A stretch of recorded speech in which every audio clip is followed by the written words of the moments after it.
Valentia, Radio Liberté Kinshasa. Pour ça, ébélé pour la émission Nabino, les rendez-vous des auditeurs. Pour l'émission pour 6 minutes de retard. Tout côté Nabino, on a comme d'habitude pour un petit déjeuner, pour un masolo, il y a politique, masolo, il y a société Nabiso, masolo, il y a Mboka. Le peuple congolais, c'est là toujours gouvernement. Éviter ce que ma colonie, entre-temps, il est là un peu partout. Du fouti, passi, frais de fonctionnement, ngambo. Donc, trop de problèmes dans ces pays, insécurité, tout ça. Mais apparemment, l'autorité va nous calme, il faut oser là. Tout serait qu'à ceinture jusqu'à ce que le gouvernement va se mettre en place pour nous la Moussala, Nandengue et Longubani. Alors, tout ça, on a jeudi le 8 avril 2021. Joyeux anniversaire.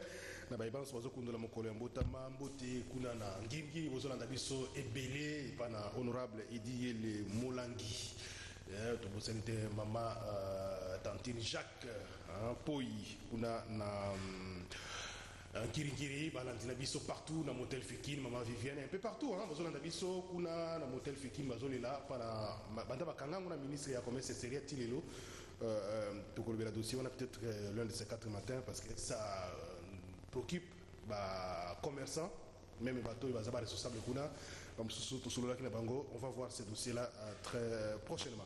Alors, on a les lots, tout bêtement solo, na au Italie, commission, et à la nouvelle Assemblée nationale, commission parlementaire, pour la Italie, insécurité, na Est et Mboka, na Bisso,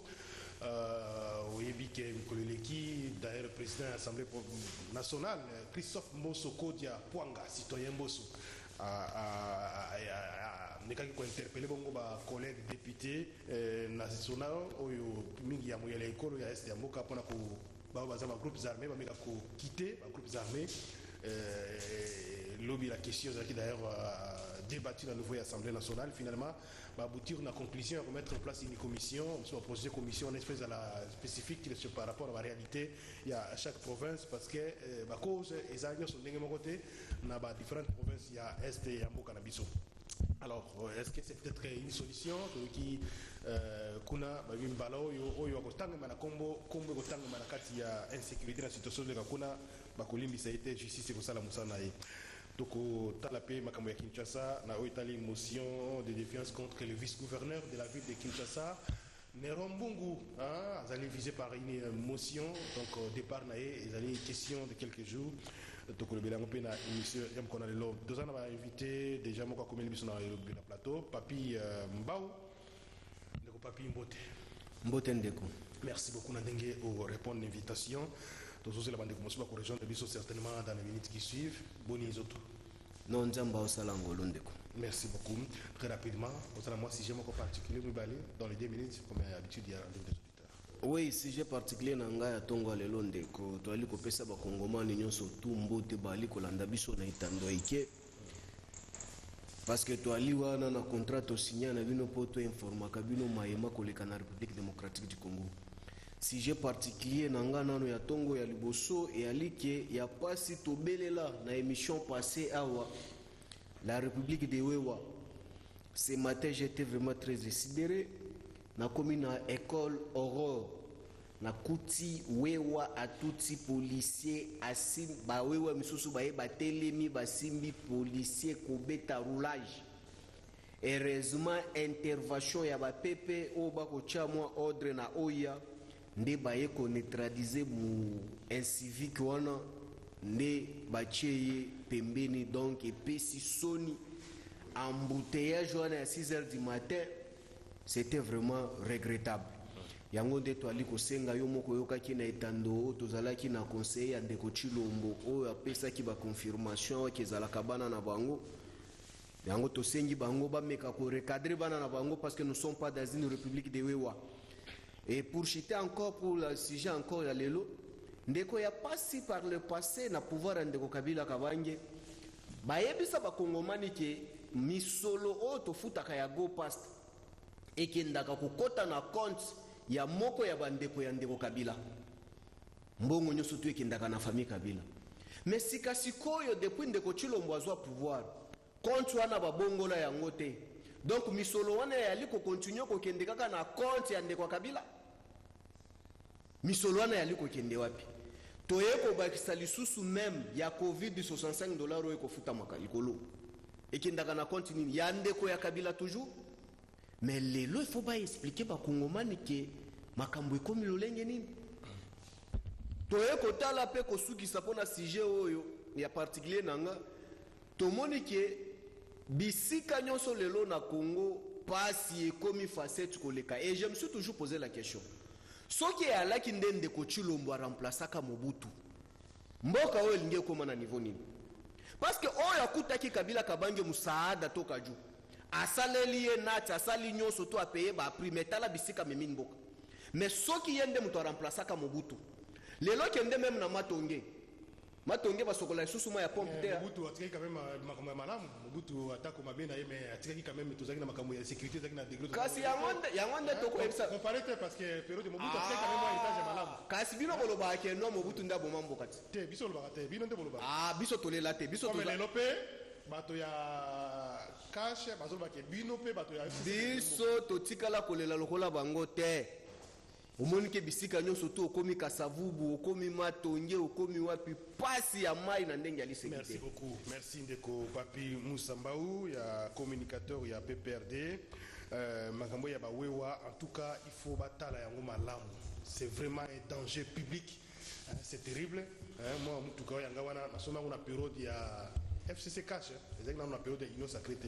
Mais bazo tout tango chaque jour ngokita. Oh papa journaliste. Oh, moyen on va mais c'est vraiment hein ils ça bien te makama wewa Union Sacrée tous la porte yo kapema mo pepe ngo ma futa mais jusque là ils ont été tous on a noté mais moi ma bloc moi Mickey beaucoup de difficultés hein na période il y a entrée peut-être FCC cash malgré ça ma déception nango mais bozo bomela biso bloc c'est pas bien hein c'est pas bien médar ka kolo mbote jamais dar lioso na koyoka okubwaka libanga okukumisa moto ya fesisa yawo yali nango kaka eloko te lobi bozwi ya fesisa kashe pomola mboka esasi mboka mwa ya moto ya nakanisi ke ndenge makambo ekokende na ndenge ya Union Sacrée mobulu pe eza kaka makasi no on attend que makambo ebongo ngai naza pe victime kala mingi te na utiko kotana pe na yango juste na itaka wana pesa ya safungoli nzela ya zoya boye donc heureusement na kimiye yanga ba tuti peso ke omoni yango pe donaza lokola yo so lingo kita mabika oh président donc eza compliqué mais faut que ba meka koyoko lisaka bango ba code de la route kozala malamu on a pena 1 minute pour moi si j'ai particulier rapidement. Sujet particulier ezali kolela na ngai na makambo nazomona na niveau ya assemblée provinciale elelisi ngai makasi na ba information naza nango na kopesa bana Kinshasa bakokoisa Nero Mbungu. C'est un sujet prévu alors du jour. Voilà wana c'est que tokotia ngo na kopesa ba mena koloba kaka pona likambo oyo baliko spolier commune oyo ngai na fandi otobengi commune ya Kinshasa. La fois passée na yebisaki yo awa ke jamais dar lioso ngobila na bato na yetango baye bakeli misala te babengani bato na zando monsieur le président de la république ngobila kumiso ngambo mais bakei sikoyo soki okomi avant ko bapongabi oza na prince Kasavubu ovire na ngambo yo bureau ya PCR ezali.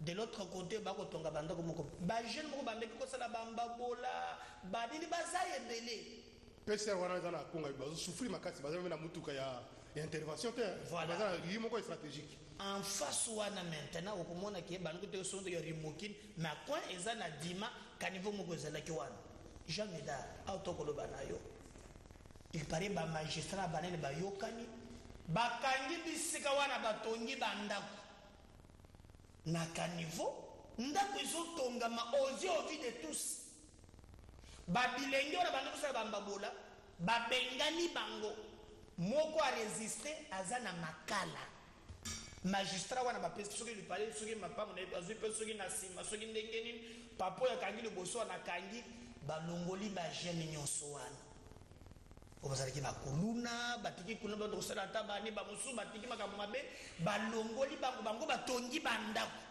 soki oza na prince Kasavubu na pesi précision na psr place wana ndako ezalaka te kende siko komondeke bakangi nyonso balobi bagouverneur baza na kati bakonzi baza na kati bakaboli yango au détriment ya bilenge voilà mboka oyo nga naza voilà régime ya Fati mais na mai et autant que ba moko ya babilenge wana bakangi aza na makala musali ya mbabola moto akolobela ye azate banengene ba comprendre ekomi ya makala batiki bisika wana siko babilenge wana bake wapi basuki 30 ou 40 balesa ka libota wana merci Medaka Kolongo ezo sala mawa mingi parce que situation tozo vivre awa il faut avoir courage pour loba soki tokangi munoko biso so tozo ke na libulu makasi.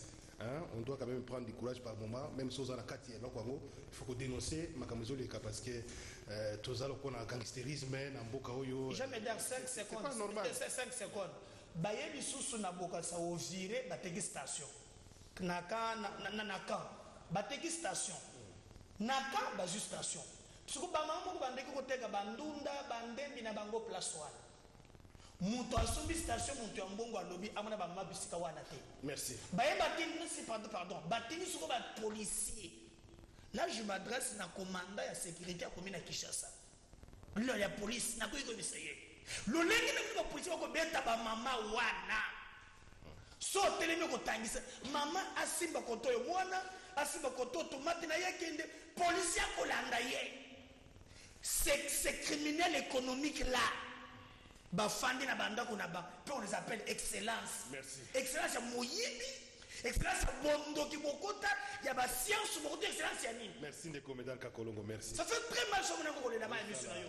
Boka ba ko landa bango na boka sa wana ba beta bango ba couper. C'est compris. Oui, c'est quoi ça? Quand vous avez belé na mboko yo musuko même ba image na kati ya réseaux sociaux bazo beta ba mama na prison ya Makala, la prison centrale ya Makala, c'est quand même grave. Tu invites ceux qui sont solo, donc le ministre des droits humains a promettre que ceux qui sont solo après enquête, bah hauteur, il y a le qu'on a puni, mais c'est pas normal. Mais soit côté prison, aza pena ba droit na ye, aza pena ba droit na ye, surtout basi ko exposer bango mabele libanda, zoto libanda.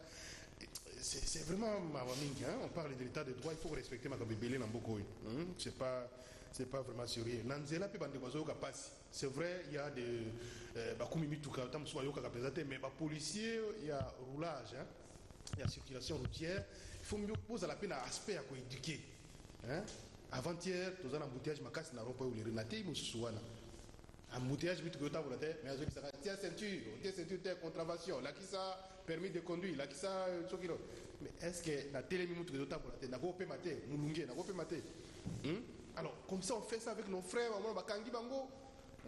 Commandement de la police, il y a roulage, il y a d'après code, il y a route, infraction, il faut qu'on a parti à 9h jusqu'à 15h. Après 15h, ce qui est extrêmement grave.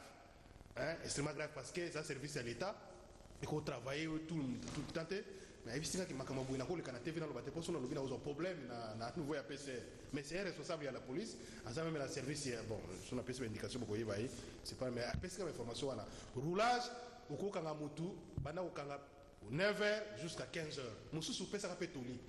Nous sommes peut-être au moins Cléota, Boussani, pesa et moi toli, que non, pour la prochaine fois, ça la et c'est pas nécessairement que c'est bah document après comme non il y a un bureau et ainsi de suite c'est pas sérieux évitez ce beaucoup de maman de papier voilà il y a vraiment ils sont pas responsables ezali pena au quotidien chaque jour ceux qui osengi bo pesanga 120 000 francs c'est comme si amona nazaka na machine ya mutuka oyo ko sanza ka mbongo keke ou bien ceux qui amona ngande na memela kandeko chilombo saki pesanga 300 000 francs. Omona sepeli na makambo ndeko Kolongo auti koloba ndeko pouvoir na bino enyo sacré yango. Bisika wali koloba wana na moni yango. Et puis lelo batu ba était politique hein. Mais non, je vous dis. Lelo batu ba koloba keno ba zindi batu ba kufina bisika wana.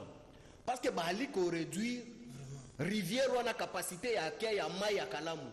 Et kondi ezokoma muke ezokoma caniveau, ole koma rivière ezokoma caniveau ya muke. Batu ba okufa wana. Tokende même musika kaka na commune Kinshasa bisika ye akovanda. Oye na rompo ileri. Pomba moko ya enyo sacré. alobi ke lokola ali na famille ya ndeko Chilombo aye na triangle ya nini ya côté ya Wileri po kende commune ya Kinshasa na triangle wana atondi toilette likolo ya caniveau public de l'état pour ta place wana ils ont toujours mai sont baongisaka te on balongola jamais mais batongi lokola ye modernisation na eza kosala terrasse kolangwisaka bakongomani asali terrasse na katikati ya balabala. Merci. Danger nyonso tu ya mituka oyo eko sauter ebomi bato bamonaka yango te. Mais her bake kolanda ye ngana alinde kwa famille présidentielle. O ministre intérieur alobi, o na boyewe. Timo ya lelo. Alobi akolongwana ka sonde ko Chilombo alongwe na pouvoir. Mais sika sikoyo. Donc dans nga pesa période.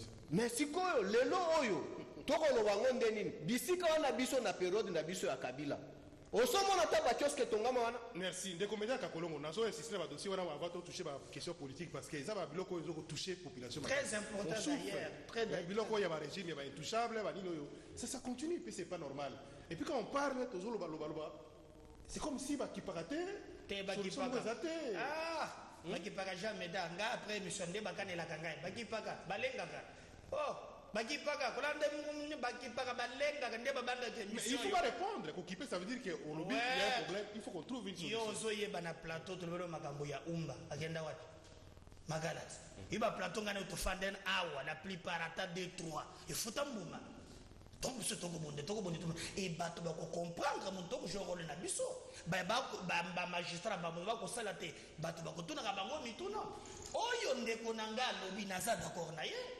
différence entre ngana bango na FCC babaluse bango makanisi nyonso be malamu luzolo ba ke bazu 15 milliards malamu le boy malamu mengai soki oyebisinga na union sacrée ya un type qui prétend que Congo comme bilanga na bango, je vais les combattre. Ce pays appartient à tout le monde. Voilà, c'est ça la politique. Mon deux choses à un fonctionnaire de l'État, à un FCC ni cash, il n'est pas congolais de moins. Ngai na comme vous allez encore la biso. Au moins biso qui m'a bien même mais nanga biso to koloba. Mais bango te. Bango ezali baso 15 milliards. Raïs Basola boy, Raïs, Nyonso, Raïs, et nous condamnons ça, Dédé. Lélo, il y a un système Jean-Médard Losso. Ministre provincial de transport, Oko Sanzambongo, papa, Yozala Kenya. Namboko, Tozala Kanaba intouchable, Bako Sanzambongo. Est-ce qu'on y a dit que Jean-Médard, Tozo fout ta vignette? Ministre de transport national provincial. Provincial, comment on a dit Mboko, Sosoki Ndengini?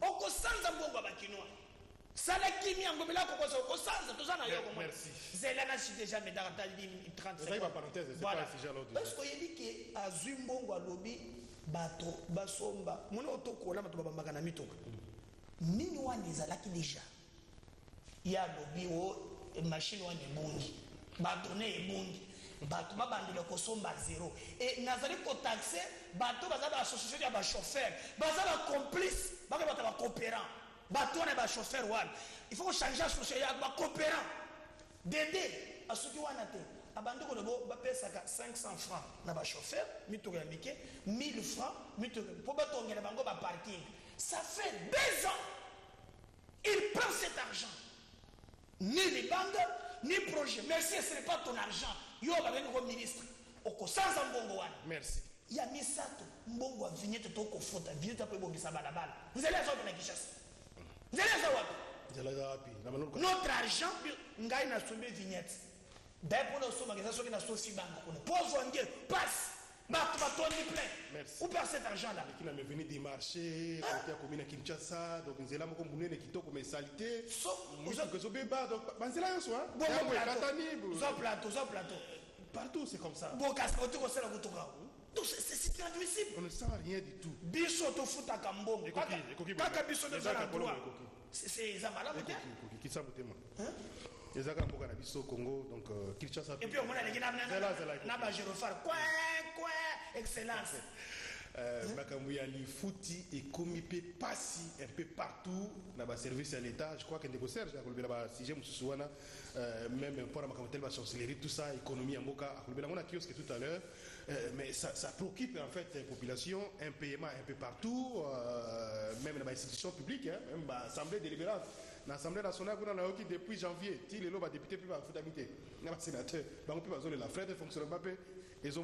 Alors, l'Assemblée nationale, justement, il y a commission, il faut commission parlementaire, ils ont institué pour la insécurité dans l'Est, il y a cause, pour cause, hauteur, et la solution, il va retrouver dans les groupes armés dans l'Est, il y a une interpellation, il y a le président de l'Assemblée nationale, Christophe Mbosso Kodiapanga, a interpellé notamment la communauté internationale pour la contribution à la qui est bandé Kuba Paya, voisin, qui est malamu, et les lots va tourner, biso, diverser na biso, comme na mandoki, comme formé, na mabile na biso, peut-être il y a une hospitalité na biso et beauté biso pour mabé.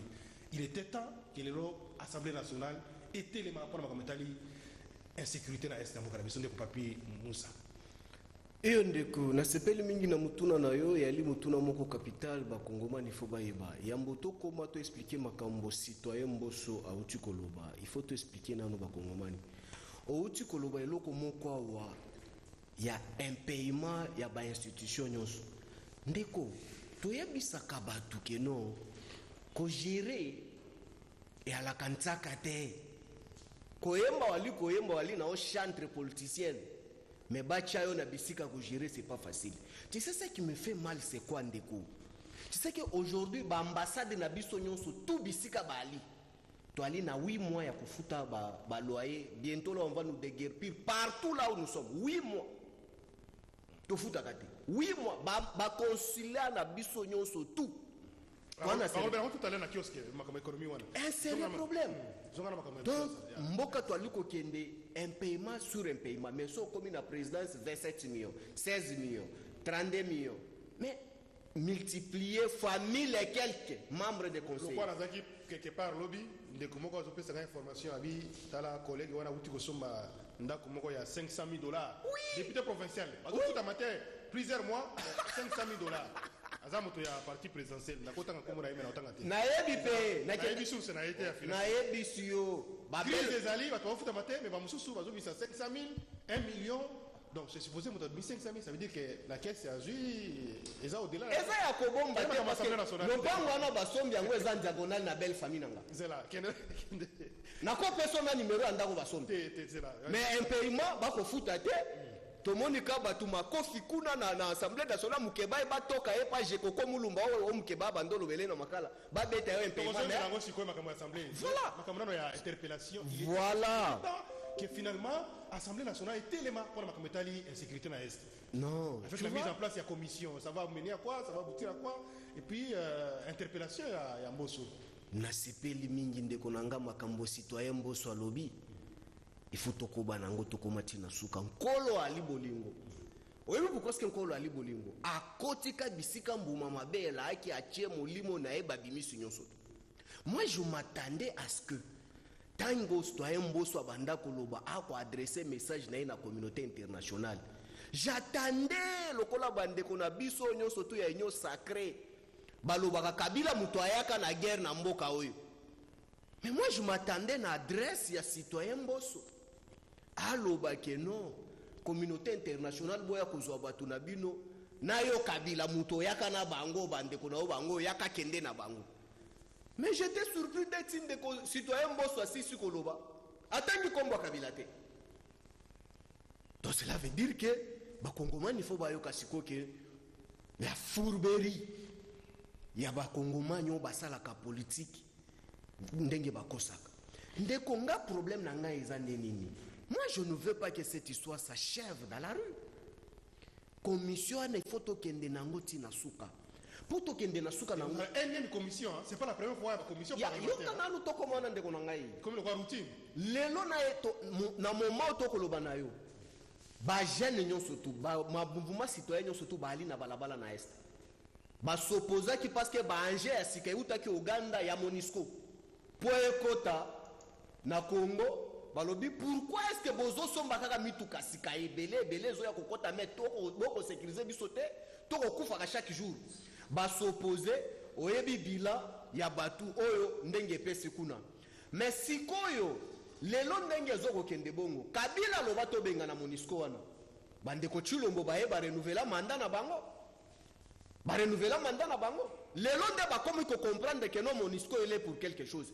Moi je demande à citoyen Mbosso commission wana il faut ekende to komati na niveau justice ba député oya yebisaki bango babima na ba groupe armé ba député Shebab ba député beaucoup arabe o ba kolia kambongo na biso ba kongomani to futa ka impôt ba vignette to ko futa oyo mais bango ba ko futa ka bango ko somba banda ko ba 5 millions et puis ba ko bomaka bandeko na biso na est to lingi commission wana to suka na koyeba ba komba ba député beaucoup arabe ba alia wana Kishasa. Ndeko Médard Kakolongo à quoi commission parlementaire ezali et la mise en place peut-être dans 48 heures ou 72 heures pour que nous Moussala et Komema quoi apporter pour la situation à Est. Vous pensez que l'interpellation, il y a président de l'Assemblée nationale, implication de l'Assemblée nationale, et ça c'est nécessaire par rapport à la situation de sécurité à Est? Non, mais Oyebi, Nalandi, Ndegonanga fait cesser à Pessinga Mawa.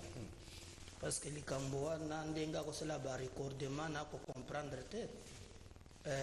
Oyebi, Azolobao, il fallait citoyen Bosso, Atanga Komboa, Kabila Motoyaki na Bango, non.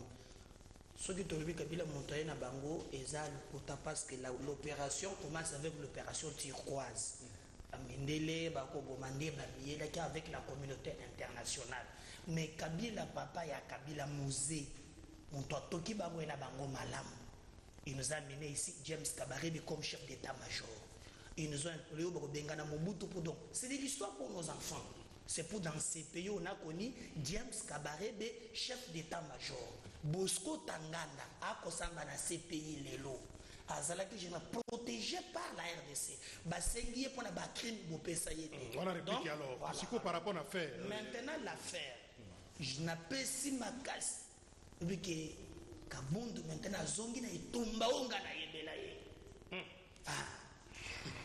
Donc, lobby a bêti le beaucoup na mesa. Et je n'ai place à sentir combattant de la liberté. Je sentais en lui, hein, oh, il y a vraiment le tshisekidisme, le père qui parlait en lui. Pas question. Ou bah secret de défense. Cette fois-ci, et il a même souligné, bah commission comme galerie et comme plaisanterie. Oh, ben les gens viennent la galerie, plaisanterie. On doit mettre une commission qui doit auditer. Pas pour Nani. Au moins, ni bande qui a fait ces bazala qui a agité. Et d'ailleurs, Makambobele Bongwani, Tana Bango, tu étais à huis clos. Sur le bac à manger à huis clos. Maintenant, il faut bomber zaté. Citoyen Mossonde au Benguier. Alors, et cause à la huis clos, pète, vous voulez cacher quoi? Biselina Bango. Comme Bazala qui n'a complice n'a kati à tout moment huis clos. Vous pensez que cette fois-ci, avec cette implication, ça peut changer quelque chose? Non, jamais. Même la question qu'on traitait les Cambo. Regardez, maintenant il y a de la transport. Ce qu'on disait, pas beaucoup que le Bango les lots. Mais tant qu'il y a quelques jours, le président de l'Assemblée nationale, avant aussi Mafarde, a quitté les groupes armés. C'est supposé que Bazala déjà dans Combo. Oui. Est-ce qu'il faut encore que ça la... Comme ça, là, une mission parlementaire, est-ce que déjà avec les noms, rapport, on ne peut pas investiguer, on ne peut pas remettre là dans Oyebi na makambo ya kokamba, surtout ba psychologue, il y a des moyens ba trouble ka moto. Et puis makambo politique ezalaka, ye muto kanga ka bato te. So kali na ba kombo ya bato, akomenango na bazuzi. Mais il faut une commission oyo et confirmer makambo ba yeba lobby. C'est pourquoi biso to. Le problème c'est que c'est pas la première fois qu'il y a commission parlementaire. Wana so makambo fait na ko bisaniyo. C'est pas pour la première fois que les policiers ont mis mon toit. Le local n'a pas de Calais va battre. Docteur Baké. Non, jamais. Oui, on continue. Docteur Baké, Lelo, Makambozo, le Canada Est, Yamboka, ils ont la présidence de la République, ils ont la institution, ils ont la service de renseignement, Bazar, ils ont le Parlement. Il faut qu'il y ait la commission pour la localisation de l'élément. Non, attends, Bazar n'a pas. Non. L'État ne fonctionne pas en vase clos. L'État, il y a ce qu'on appelle séparation du pouvoir. Voilà. C'est le député Bazar élu légitime, il y a peuple. Bango Bali na mission. Cette commission va coller partout pour réunir les éléments. Donc, dans un programme, il y a un chronogramme. Donc, bakokenda étape par étape. Mais ce que je peux vous dire, nakalana mboka oyo, ezalaki, soki o salimbeba, n'appelle ça jamais d'ailleurs ce exemple.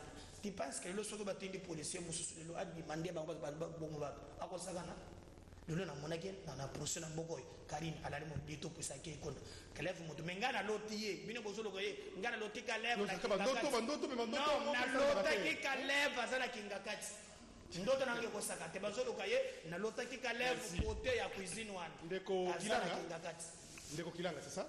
Wawa Ilenda. Ilenda, d'accord, Ilenda, comme retard, ma casse l'émission, donc, qu'est-ce qui se passe? Comme retard, ma casse, Bolimbi, c'est vraiment, na jour, lobby, après que c'est ça, sur la 18h, nous autres, il y a ma bébé, quand même, na komi ko sanza, même tina zoué na nzela ana sanza. Na moni kaka parce que moni yoza la air moko ah moni oya kité moni bwende na obaki na bina maladi na wana ko sanza so ke pe bandela maladi ya hotel so pe ya kaka awa ndo moni yango na ye na yo po o mona ke ezala e comme elle soute makambo nyongo tie sauf ça te permettre de au tika plateau hein mais si on a la courage de continuer toujours le makambo tali insécurité na est avec mise en place de la commission annoncée à l'Assemblée nationale interpellation au président de l'Assemblée nationale ko ebisa ba communauté internationale ko encourager retrait ya ba groupes armés notamment ba FDLR et consort bazaki na mboka na biso to yambaki bango ba tourner biso elongi ba komi ko attaquer biso ko sur la source d'insécurité. Est-ce que cette fois-ci commission et comme manini na oyo etikala na ko salimate en tout cas ndeko jamais dar na fongola moi parenthèse moko moke na elibino pe le mango le kidana ba chaîne belé AP football lekisango semaine passée 300 jeunes ya IDPS ba ki ko adhérer na parti na biso USCD adhésion moko ça même massive tati na été message to ko senga na ba jeunes nyos bo quitter ba parti wana oyo evandisi bino ba 37 aso ba combien 30 jeunes 300 jeunes 300 mais na un élément pour l'exango donc ba jeunes wana ba ye ba jeunes wana ba kolela ba lobi ba lexi biso temps ko droguer biso ko pesa biso bo idéologie za kite kasto ye pa ina yo poto pesa maboko poto yo zali na vision mo tela tina ete message to ko senga au moins message on to pesa comme des jeunes ba jeunes bo quitter ndenge citoyen bo solo ba ki ba honorable ba quitter ba groupes armés ba jeunes bo quitter ba parti wana oyo ba parti wana sali loko moko parlement debout ya buzoba il y a distraction pas ko distraire ba nzoka parti c'est idéologie c'est la formation ko former ba tout ko l'accès ba ndeka nini ya ko gérer gestion à l'objet au moni ete na buzoba na yango moni lelo ndeko na biso chilombo ndenga zabwe 2 ans et demi ya aosa le loko te tia ko ke pas c'est l'autre mais titoko ma ba 2023 na ebité IDP se retika na sur 4 personnes en tout cas na epona motuna na ona pesa yo ezali mawa mingi pona mboka na biso RDC Congo biso tango to yaki no pose parce que mon biso to baka biso to opposition originale boebi tango bango ba ko disiter makambo ba ibinza tango bango ba ko loba bola la ba ponye ba bébé tango bango ba zaki loba ba pesi mbongo lia ngana zaki o telema ete tango ba bibola la ponye ba bébé na telema na bi kongola ko la ponye ba bébé te pourquoi bébé soka lali ba ko yiba nyos mais bango ba kenda ko lamuka na ibinza biso to telema ya 2015 to biete recensement ezalite nzoka bango na ibinza bazaki osola déjà que basala transition moko oyo basalaka na mobutu transition éternelle oyo kabila tika na pouvoir bango bakontinue koyiba nzambe pa lalaka te nzambe amonene lelo moni bazalaki badiaspora na poto parce que baboposa te bavrai opposition eza biso insécurité na est nakoya kasi te natalisa o te fo koexplike bakongomani moto nyonso moto azaki na poto ovani na poto bi réalité ya Congo te ozali opposante sont des diaspora bayaki na poto baye lelo moni malchance bakoyi na pouvoir poto ba mususu bafandi bazosala ba misala ba diaspora mais réalité makambo ya Congo réalité o biso na bino to vivre awa bango bayebi yango te bayebo epu malchance pe bakomi na bokonzi yango tala lelo nde bakotepatepa pe tolobaka yango ete bakotepatepa akosala eloko te akotikala pe kosala eloko te insécurité wana balobi omoni ntango obundisa adversaire fo oyeba nano adversaire biso déjà toyeba adversaire na biso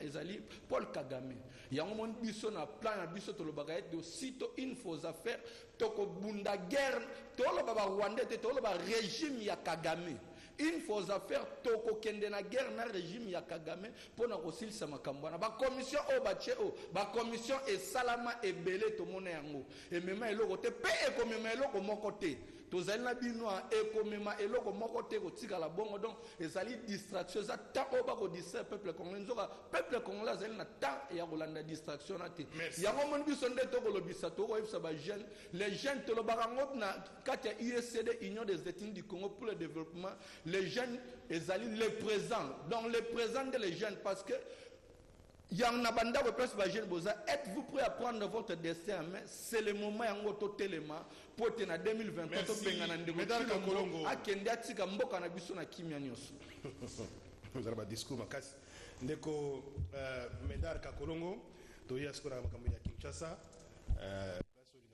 Kinshasa Ngobila avec Nerombungu makambo zo tambola sous malamu te masolo comme un peu compliqué et finalement comme on a déjà une pétition guerre wana po balonga o alonga muninga c'est toujours l'Assemblée provinciale on va mis en exergue il va mettre déposer déjà pétition lobby contre motion de défiance contre le vice-gouverneur avec beaucoup de griefs évoqués na mis sur la politique aux moments que situation à Kinshasa c'est notamment vice-gouverneur des azako sala que étambolate il est temps qu'il va se débarrasser naé j'ai compris qu'il y a pour appuyer l'action du gouvernement provincial ou bien il y a un règlement des comptes politiques. Bon, on a eu quand même il y a USCD, Union des Ethnies du Congo pour le développement. Les ethnies, ok. Président. Moi, je pense que même quand on peut la critique, c'est normal dans la démocratie, mais quand on fait la politique, il y a toujours tout un historique pour nos enfants. Pour moi, ce qui est en Afrique, il y a en Afrique, pour l'histoire, il y a des partis historiques. Ce qui, par exemple, en Afrique du Sud, au côté de l'ANC, ce qui est en Zimbabwe, au côté de l'UPF, ce qui est en Angola, au côté de l'INITA, MPLA, ce qui est en IDPS, Palou, je crois que c'est pas aussi aller vite que on peut critiquer gestion parce que la gestion même moi je dis qu'il y a à boire à manger donc mais prétendre qu'il n'y a pas idéologie donc kokanisa que non tango bakozwa pouvoir na idéologie na yemba la moko ko la guerre alors kende makambo ya Rwanda or en plein 21e siècle le monde n'est pas un vase clos ils ont c'est un village planétaire il n'y a aucun pays qui permettre ça la guerre nous tout Gabriel mo qui appelle baka yango donc comme soit comme président na moko bakutana na Kagame makofi donc c'est ça biloko toka mais l'essentiel tozo nayebisaki bato napesi mama nangai mama Viviane napesi mbote mama Viviane mama omoni na bando ke biso Ngobila mama Viviane Jean Medar akotela kaitale sika toko te na kotela mutu te Ngobila ayeko sasa Kinshasa Ngobila ayeko boma Kinshasa mais bato ni ngam travana ko makona si ya bato si depese baza malamu te non jour wana ngaze na assemblée provinciale namoni bato bayeba badepute oyo ya UDPS bategelaki na sale oyo basutenaki gentil foto bayeba bango nazali na mwasi alora bato mona baza lie madame Frida ya mikimeni na yake deja na nkambo po botuna mutuna te tozali na donation donc de suppléant ya déjà ya Rastino Ngobila a nommé nani azaki na sale on a IDPS. IDPS, tu sais la cible ya osé badibanda. Azaki wana na sali. Kajos eli ya IDPS ya kiseso azalaki. Chibala bala azalaki. Jekoko muntu apesi nga pasi nde Jekoko. Obiki nga sa Jekoko azakane tomba ya solo. Jekoko ninga telema abundisa bato pona Ngobila. Diabolisation te hein. Mjane ngazi na assemblée na ko bisani yo naza témoin nazalaki. Non, comme ça, et c'est grave. Et puis, chose grave, dès lors que Batou Bayeba côté ici, pétition contre le bureau, la précipité à Gazadi, Longonia, Wana Lobby, il a parlé, à la appelé Chibalabala. Important, c'est tout le monde là. Il a même dit que Kazadi, il y a Jean-Désiré Mozi-Ombozi, Bazaki na yebisi vie moto mojali ngana zalaki na ye na monizie tout fait bien mbonjo mbondi na mona ke place wana basantete balekisi eloko wana. Mais maintenant Godin Mpoyi, l'homme de 20 diplômes, les loups maintenant bapesa une information le même jour balobi ngobila kwa ici libeko alobi ne rombungu esengela kwe et puis boyoka motif outrage na parlement na assemblée provinciale nde motif kande ba yebisa kingai bakokwa isaye c'est déjà réglé ngobila yebisa ki côté cette assemblée comme boîte en lettres. Est-ce que le départ ou l'initiative contre le vice-gouverneur est confirmé un peu quelque part? Nengi ba pétitionnaire Assemblée nationale comme le quoi moi qu'est-ce qu'il y a résonance mais nazo bisayo ke tango ba soraki nga nazalaki na assemblée zo beta nero mungo zo kwe ti ba yebisi godé ke sengela kwe parce que yo zo bate tu sais pourquoi nero mungo asimbi bible makolongolo yo ba yebite quelle est la signification que balobi Daniel ça peut pas dans ça le na zo biso balobi kuna ekomi site ya banganga à l'hôtel de ville. Banganga baza kuna somo. Tu vois mon abasala kawan, bango baganisaka ke ba domina ke batona bakisi. Même ceux sur les kawan. Comment tu peux t'imaginer que le président de la République Akoya un truc sans contrat, sans appel d'offres, 30 millions de dollars. Et les Canadiens sur la kawan. Banganga balala kakuna ba yebi ces sites. Nous sommes les gens qui Bibilia. Mais moi je vais le soutenir. Bana Kishasa. Ne rombuga lobby. Il y a un vice-gouverneur. Na lobaka yokata kanganga. Oh non, tika nini nangobele. Mais quand il a dit ça, qui ne m'opète. Papa nangayo azana bandoko ni bazana raskin. Kembuta tiki bango na 770 mois impayé bafutaka bangote. Mais quand il est venu, je te disais qu'il ne peut perdre l'eau sans vision, coupe et consomme. Maintenant, il a dit. Autant comme un député, on a parlé de ça. Ce qui Kinshasa est à marché, c'est notamment la complicité des députés à pouvoir. Bangonyo sauté. Nathangi ba oyo ya IDPS. Bana Kinshasa ba député na bila IDPS ba combattre ba bango. Moi et tomba ya médaille za bandividité. Comment na mboka tambo. Na ko ba mbela pona ko ba kusuba bazwe na suka. Ba ba zalaki zake madame Frida. Moi c'est le ramba tumona. Il y a quelqu'un qui Nkamba, atikene makambuano, assistant à DG Raskin Nazalaki. Et pour chose grave, même ma mandataire, Bayaki, n'a pas ministre, ma fondelle va cibler la bangosim. Mais on a eu comme l'impression de commettre Kakolomozela. On a eu comme l'impression que le bateau avait contre-pétition, Bazui soutient. Il y a hôtel de ville. Bongo d'abord, premier c'est la machine à niveau, il y a GB. Batindaki ba musula ngende kotala bakare na sendwe yo zo muna tena moko za ki pétitionnaire abaloki na sala ku sa parole mais na sisi ba kombote madame Frida assistant à DG Raskin suppléant Osé Kanjosi ya Kiseso Chibala bala Jekoko bon batikela ki na sala bazala ki 6 bazala membre de dynamique mobile ba il paraît baza ndeko papi Mbao. Ça vous dit quoi situation sur les Kalelo dans la ville à Kinshasa? Dans beaucoup de provinces, mais la Kinshasa, qui a une pétition contre le président de l'Assemblée nationale, le va gérer pétition un peu dans la cacophonie. Bon, finalement, il va initier pétition pour tous les membres du bureau, mais les membres du bureau vont préciser, non, et alors que Plénez a déjà convoqué, il fallait pas examiner à Godépoï. Et l'équipe, 2 jours après, motion contre le vice-gouverneur. Ndeko, c'est juste pour vous dire que la République est dans la rue. Là, ça, c'est grave. Mais je vous dis. Nous sommes à Kinshasa. Nakei kaka pembeni ya territoire nayo. Toke na province à Mongala. Oh, territoire na hakuna. Nalobi ba voisin na côté kule. Omoni ke remaniement et salami. Balongoli ba ministre. Mama oyo balongola kaye na gouvernement wana on se retrouva comme ministre intérieur. Après avoir colongolé na gouvernement, on était surpris que le ministre intérieur adjoint à gouverneur à Mongala. Mutu azata même na immunité, aza membre à gouvernement. Aza membre à gouvernement te asia longwa. Mais bazongisi gouverneur en intérim, la République dans la rue. tokei lelo na Kasai ça chauffe là-bas lelo na Kasai na minute otoloba kuna moto ezopela na Kasai avant na tokoma shema weja na Kasai oriental na Kasai kota bamweka ça chauffe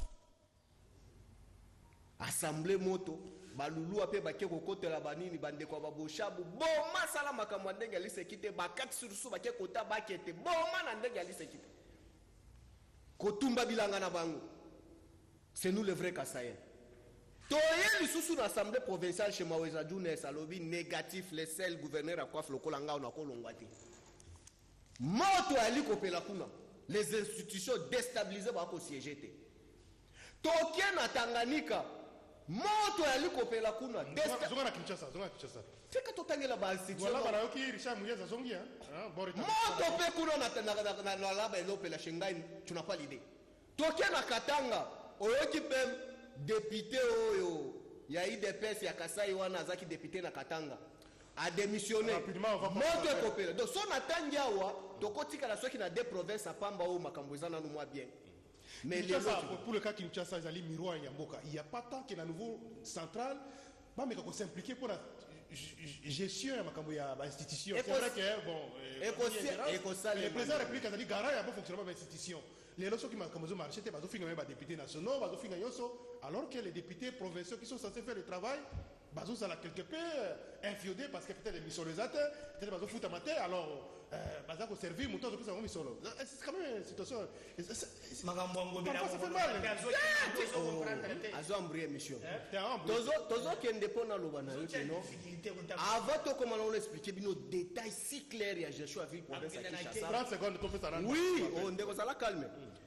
Ndeko kankolongo yo. Biso toyebisa bino kinobotika makelela balabala wana. Vous êtes confondus lelo na maembo banda koloba ya bondoki. Olobi Karina ali na makala oui tondimi. Les policiers endolo oui. Les policiers ont babomaki 9 militants ya IDPS procès na bango ezabe. Yo yena état de droit. Procès na bango ezabe. Nanya kangi bango. C'est une aventure tika kolobaka makambo bongo place ngana zatem. Tokende makambo ngobila. Oui. Ndeko ngai. Makambo ngobila lelo qu'est-ce que nous on peut parler? Moi tout d'abord avant de parler de Ngobila, je vois tout d'abord son titre ministre de l'intérêt patron na bango. Lorsqu'on trouve l'incompétence de gestion territoriale, comment se fait-il on peut donner chance na gestion ya province? Parce que déjà na niveau national territoire ils a géré. Mais si qu'on a province, qu'est-ce que vous voulez ndeko et bonga? Atangi ba kombo ya ba député Angelou, o ba banda ko finga Kabila. A expliquer au bango de bazaki na agitation na salle. A yebiso comment est-ce que ba ke koluka mituka na sende. Moi je ne vais pas même prononcer sur ça. On est député Moussa qui a collé Désiré Mouzambozi. Papa na yemo kolo. Anga soa ni na collé. Toga na tika Désiré ko sala lokote. Mbozi ko sala lokote Mbozi. Voilà. Voilà la qualification déjà ya Gabi. Gabi tika yola makobeta tika. Yango nde to monaki.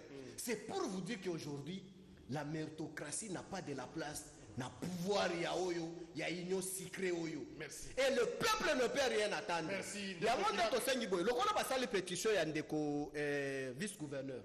Ndeko Mubeko oyo et ali kopesa mpifo na ba débutant na poto sala musala. Il faut les aller exercer comme il se doit pour que tout le monde a pole qui est le lot. Merci. Alors, mais oui, Mubeko il faut sala musala nango. Merci beaucoup ndeko. Ilanga